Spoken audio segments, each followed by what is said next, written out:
Welcome back, everybody, to Frontlines and Faultlines with Mike Kelly.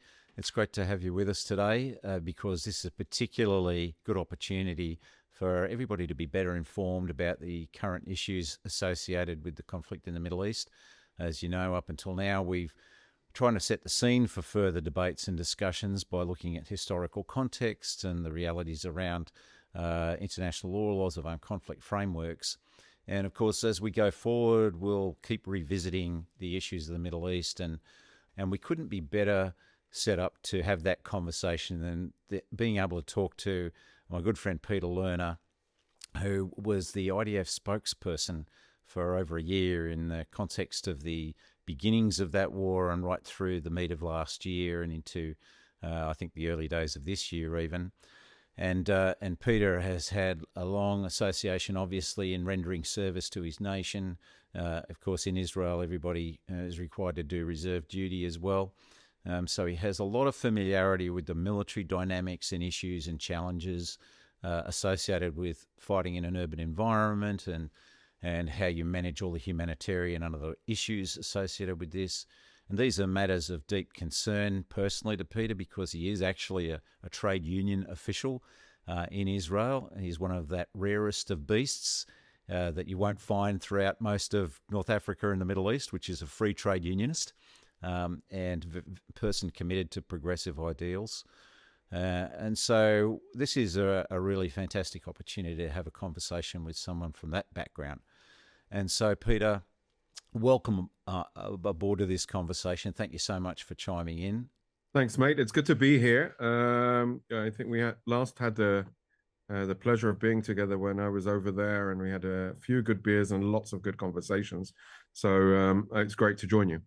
Great stuff, Peter. And so, look, we started referring to the situation on October the 7th last time round, but we know there's been a lot of denial and misinformation about that. But can you give us an overview of exactly what happened on that day?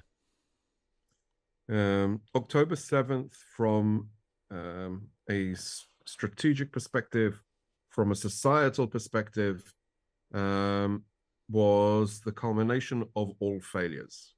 What we actually saw is a very, very elaborate and detailed invasion plan by Hamas implemented against the people of southern Israel and beyond.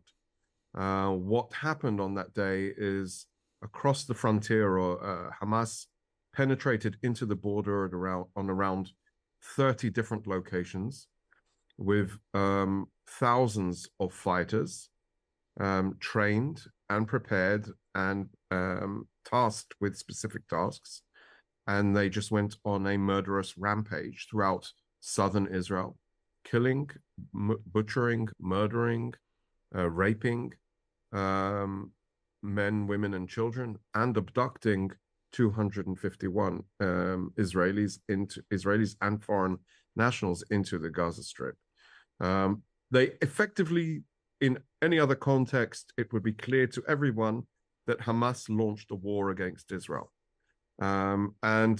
Basically, that day was a watershed moment for Israel because the Israeli policy in military affairs and strategic affairs was our enemies are weaker than us, and therefore we don't need to look for a fight. We need to be able to manage the conflict. And Israel, in the aftermath of 7th of October, has come to the conclusion that we can't manage a conflict with terrorist organizations that only have death and destruction on their mind. We need to make sure that they don't have that ability to repeat the 7th of October. So in a nutshell, when they planned and executed their plan of action on October 7th, they ultimately determined their own destiny because it's a reality no Israeli government from left or from right can accept that these type of neighbors will be just across the fence. And, you know, Israel is a very, very small country.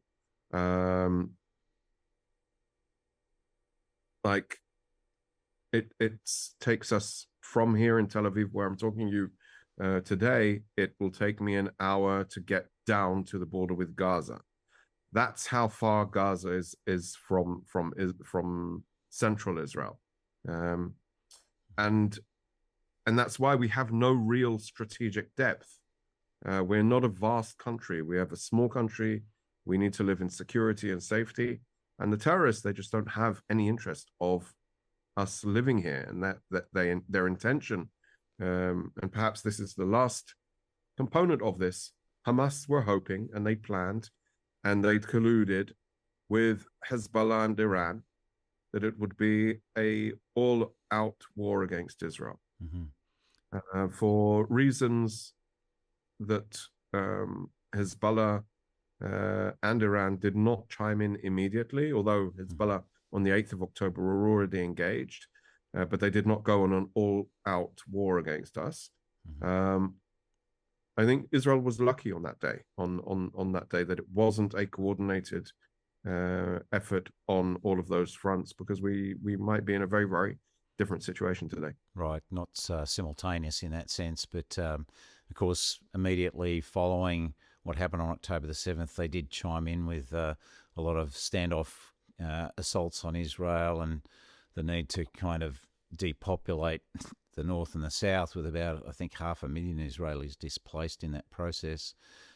And so the rocket fire also accompanied that assault on October the 7th, emanating from Gaza, which highlights the sort of extensive capacity, capabilities, military capabilities Hamas had, which leads me to this other point then to talk about how Israel responded to that grave sort of existential threat, the need to recover hostages, and the need to finally neutralise Hamas as that ongoing threat that had been engaging in the same sorts of activities for a period of 17 years, which I don't think any other country would ever have put up with for that long. But in order to neutralise it, you've got to move into a very highly urbanised area, and people who are following this, who understand the challenges of urban fighting, will understand the particular dynamic of that has traditionally been a lot of casualties on all sides, the military casualties and civilian casualties.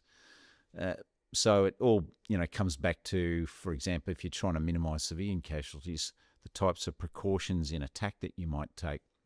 So can you describe to me the sorts, and I know you were very much on top of this, and it was also a matter of close to your heart as to what kind of precautions the IDF would adopt. So what were the extent and scale of those methods that were applied? So the first thing the IDF needed to do was regain control of the border area and of the communities down south. That was the top and the first priority, because they had invaded Israel. Hamas had invaded Israel. And before you go on an offensive, you need to retake those positions and seek out and clean out the terrorists that are still on the Israeli side of the border. And 12 days after the initial attack, there were still terrorists in Israeli territory. So it was a very, very long process before the mobilization took place.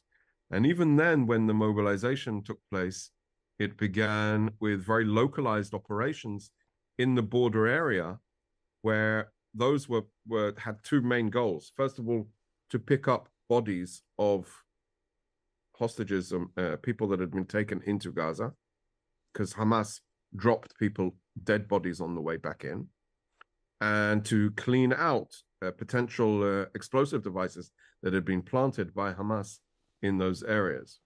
The operations then developed into various different mobilization maneuvers that would, on one hand, differentiate between civilians and seek out Hamas as a governing authority and terrorist entity, and fight the fighters, seek them out, take them out, and target them.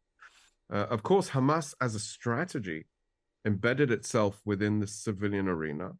There are no rules and regulations from their perspective. Everything is what we call kosher, meaning they will use and abuse schools, hospitals, international symbols like the UN. Everything from their perspective is fair game, which is intentional. They do it intentionally to try and limit the IDF's ability to respond, seek them out, and take them out. So the types of things, the types of methods and precautions that the IDF took were, first of all, I think the fundamental thing was forewarning, telling civilians, you have to move from this location because when we mobilize, we will be coming here. And that forewarning is done through various different methods, whether it's dropping leaflets from the airplanes, or making an announcement over social media or on radio, informing international organizations. And that is quite rare, because what it actually means is you are effectively giving the enemy the heads up. They know where you're going to conduct your ground operations. And so that gives them the opportunity either to escape or set up an ambush. And so you're potentially, in order to get civilians out of harm's way, leaving the ground for the enemy to prepare the battlefield as he sees fit. And they've been preparing the battlefield for many, many years. Right. They had, in the urban arena, within the villages, towns throughout Gaza, built the most expensive, expansive tunneling project. I would say expensive construction project ever to be implemented in the Gaza Strip. All underground, subterranean capabilities, a network, and a very, very elaborate network of hundreds of miles in order to keep their operations up and running. As I said, from schools, from homes, from clinics, from hospitals, from UN facilities, around UN facilities. This was, and it was like this, a mesh of a network that it makes it almost impossible to differentiate between the civilian infrastructure and the terrorist infrastructure. So it was so vast. And in that situation, Peter, it seems, and I've seen when questions have been put specifically to Hamas, there was absolutely zero allowance made in that underground system for providing shelters for civilians. That's very true. When confronted with it, they said publicly that, the UN can deal with the civilians. The tunnels are for the terrorists. They weren't even shy about it. So, and you didn't see any civilians being allowed to take refuge. You haven't seen any reports of that civilians, the only civilians in the tunnels in Gaza are the Israeli hostages. And in addition to that, and a corollary of what you were saying about using civilians as shields, it seems also to have been the case that Hamas deliberately tried to prevent civilians from complying with Israel's recommendations to relocate to other areas, and sometimes killed and fired upon civilians to try and discourage that. Yeah, we saw some incidents like that very, very early on in the war, where Israel was instructing people to move from north to south, and Hamas were establishing checkpoints, preventing people, and indeed opening fire on them. This is the type of organization that run the Gaza Strip, a tyrannical entity that has no regard for the civilians. Just the concept of how Gaza was run. They utilized all of the powers, all of the forces, all of the capabilities of government to build the terrorist infrastructure that they used on October 7th over years. And it was a strategic plan, and it was all at the expense of the people. Now, just imagine this tunnel network. If they'd used the smarts to build a society that would benefit from this energy, rather than this negativity, where Gaza could be today. I think this is the sad story of the Gaza Strip. You have international organizations like UNRWA, for instance, the organization established for the Palestinian refugees from 1948, that was effectively in Gaza the governing authority. They, on behalf of Hamas, were implementing all of the civilian needs of the people. Because over 90% of the population are recognized refugees in Gaza. So schooling they get from the UN, social services they get from the UN,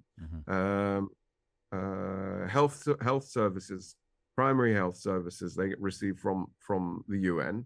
What does that leave the government of Gaza, Hamas, to do? They got all of their income, whether it's money from Qatar, support from Iran, taxes that they were receiving on import from Egypt and from Israel, and they used that just to build their military force, build their terrorist capabilities, and it was indeed not a terrorist organization, but a terrorist army. And I have a problem calling them an army because you and I both know that there are values in being a serving soldier. They don't have any values, definitely not the ones that you and I agree upon as serving people. And in that context too, you know, we've seen a lot of the tyrannical activities they've conducted during pauses in the fighting, or taking out and dragging out significant numbers of Gazans and shooting them in the head, or brutalizing, torturing, throwing them off roofs, and now dismembering them to encourage others not to engage in the protests that we've seen as well recently. But coming back to UNRWA, that has been a really contentious issue, and there's been a bit of debate about that over the course of this time in Australia. But firstly, on that point about refugees, I mean, the truth of it is, under the Refugee Convention, very few of these residents of Gaza would have qualified legally under the Convention on Refugees, and certainly there are very few. There's only about 2, I think, states other than Israel that are actually parties to that Convention on Refugees. I think it's Iran and Yemen, ironically, and of course Israel. But of course, no refugees have been received by any of those countries. Here in Australia, we've taken them so many thousands of kilometres away, and the vast wealth that exists in that region, in Saudi Arabia, Qatar, UAE, etc., no effort expended on trying to deal with that.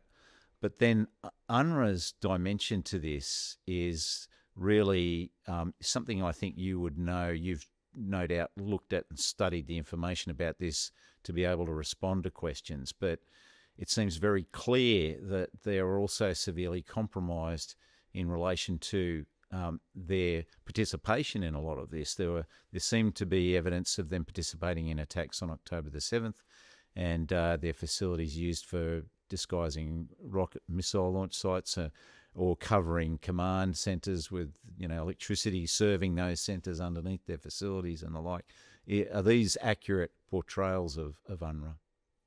So in 2018, President Trump decided to cut all funding to UNRWA, and I then wrote an op-ed against that idea, because at the end of the day, UNRWA is trying to do good for people.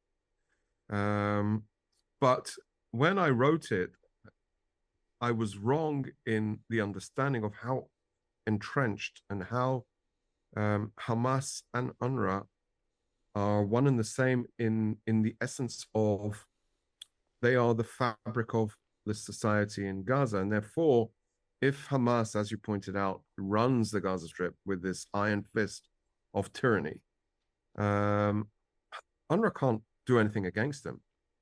95%, 99% of their employees in Gaza are Gazans. They're not UN international staff. They, as you rightly pointed out, we did see on October 7th narrative. And it was very, very clear that Israel was conducting aerial precision airstrikes and against specific targets, against the specific rockets, against tunnels, against specific leaders. And when asked about it, a UN Director General of UNRWA in Gaza, he said that that's very, very accurate, and Hamas didn't like it. They kicked him out. He had to leave. Right. So there is no free international organizations operating in Gaza. They have to be on the chorus page or they're out. Right. And with such an organization, which, as I said, which is dominated by people of Gaza, by Hamas and members, by those that would prolong the narrative of the Palestinian refugee status. Indeed, it becomes part of of the orchestra that works together in sync. Indeed, we found throughout the course of the war that Hamas understood the value of the UN symbol. Hamas positioned intentionally its computer servers with all of its data center and all that under the headquarters of UNRWA. So this is they used the UN as our equivalent to the Iron Dome. They wanted it protected from so that their computers would be running in every scenario. Right. And that was just one example. There were tunnel access points that we found in UNRWA facilities, around UNRWA facilities, all in the close proximity, so that they have some sort of level of protection. This is the challenge. So I believe that the failure of UNRWA in this war has been, as a UN organization, not to correctly identify Hamas as the problem, and by trying to be, in their view, neutral on this side, and obviously they were not neutral, because if you can't stand up to a tyrannical organization that governs a strip, then you aren't neutral. You are taking their side by omission. And what we saw effectively is that they missed that opportunity to set things in motion that perhaps could eventually lead to some sort of peace in the region, by taking the very, very hostile approach to Israel's right to self-defense. And they were effectively allowing Hamas to continue to abuse the UN symbol. And one of the assertions and claims that are made, and it was made here in Australia, look, there was a pause originally, and of course some other countries also paused their funding of UNRWA, and now we've seen some of the European countries actually make that a permanent thing for the short term, at least, in terms of they've continued to halt their funding. But the argument that was made here in Australia was that there's no other means of delivering aid to the Gazans.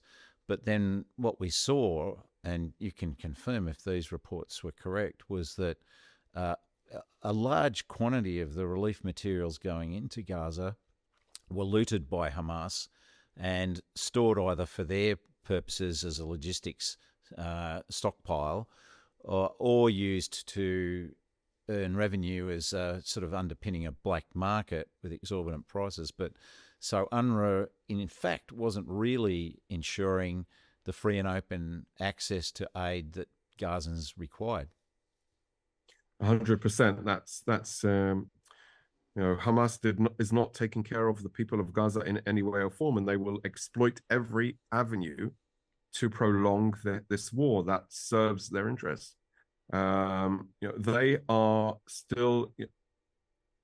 I think it's really fundamental to understand that for Hamas, they aren't trying to win in the way that we would define it. They don't want the territory, prosperity, and definitely not popular legitimacy. They don't need that to have their iron fist and the AK-47s. It wants its relevance through what they see as their resistance. It wants to provoke us into excess military force. From their perspective, Gaza should burn. The people should die because the ashes become its narrative fuel. So everything is a tool for them to prolong this. And everything that happens is, look what Israel is doing. And they use that, and it is provoked and amplified by organizations like UNRWA. And too many today in the world buy the lie that Hamas and Palestinians are one and the same. And that is, I believe, the failure of where we are, the understanding that this terrorist organization has to go, and how do we get there to make sure it doesn't stay? Right. As an organization, as a governing authority, as a terrorist entity, as an army, they can't be trusted with the powers of government. Mm-hmm. And the world needs to say, okay, if UNRWA is part of that government, not officially, but because they don't have a choice, then we need to seek alternate avenues and create bodies that can be independent of Hamas. There can be a humanitarian assistance plan that Hamas won't benefit off of, whether either for its prolonging by taking the food for itself, or as you rightly pointed out, by claiming the revenues of income on the black market to pay its wages for the terrorists. Right. And just I guess another tangential issue to this relief and the way that foreign organisations and the responder organisations operate in Gaza. We've had these incidents occur, and one of them was the World Central Kitchen, one that the government here then appointed a former commander of the Defence Force here, Mark Binskin, to go and have a look at, and he produced a very honest report which highlighted the fact that the IDF and Australia have the same types of targeting processes and command structures, a more robust investigative aspect to it in terms of the independence of the way investigations are conducted. But he also highlighted that the World Central Kitchen kind of created a bit of that situation themselves by having armed guards they weren't allowed or wouldn't have been allowed to have if the IDF had known about it or if the civil coordinating mechanism had known about, and that part of the targeting happened because there were Hamas-like armed guards firing into the air around their vehicles, which at night weren't as clearly identified as, say, an ICRC vehicle would be. And so Mark Binskin's conclusion was it wasn't an intentional targeting and that mistakes happen, and he compared it to the destruction of the Kunduz MSF hospital in Afghanistan by US forces. Again, not intentional, but all of these administrative and disciplinary actions occur as a consequence of it anyway if there's not a strict adherence to targeting processes in terms of authorizations and precautions. But then we saw this incident with the Red Crescent vehicles recently, and one of the things that I think it's important to understand about that is that it's been a routine thing for Hamas to compromise those types of facilities and vehicles, even in their activities in the West Bank, where these vehicles will be used as attempted suicide bombs or ferrying of Hamas personnel. Is this a true understanding of how they treat and behave with those sorts of vehicles and assets? When we talk about terrorist organizations around the world, they don't abide by our rules of engagement. They don't abide by the laws of armed conflict. They do 100% the other way. They are constantly trying to find ways to exploit those laws so that they can conduct their activities. So yes, on October 7th, we saw ambulances used as attack vehicles where they approached the Erez crossing, for instance, in the north of Gaza Strip, demounted from the ambulance and went on their charge. And we've seen them throughout the course of this war ambulances being used to ferry terrorists from A to B throughout the Gaza Strip. And so, yeah, it is, imagine being the soldier that has to decide whether this is a credible threat or not. And I think this is, the WCK incident should have never happened. It's a tragic event that exemplifies what professionals call the fog of war. And we were confident in the investigation because we understood that how the rules and regulations were implemented were not sufficient, and that's why people were disciplined and removed from duty. And it can happen. I think what is really important is to understand how many movements a day are actually happening without incident. And so I would say, yeah, most of the movements, the humanitarian movements, are happening without any incident. There will be unfortunate realities where humanitarian missions get caught up or misidentified, as in the WCK and also in the Palestinian Red Crescent incident.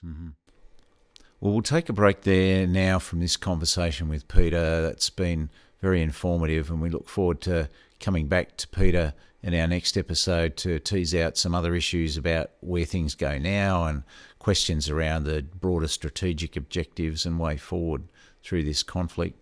But I've been very grateful for this conversation, and I'm sure many people will have found it informative. So thank you very much for being with us this week, and we'll take up this issue again in the next program. Cheers.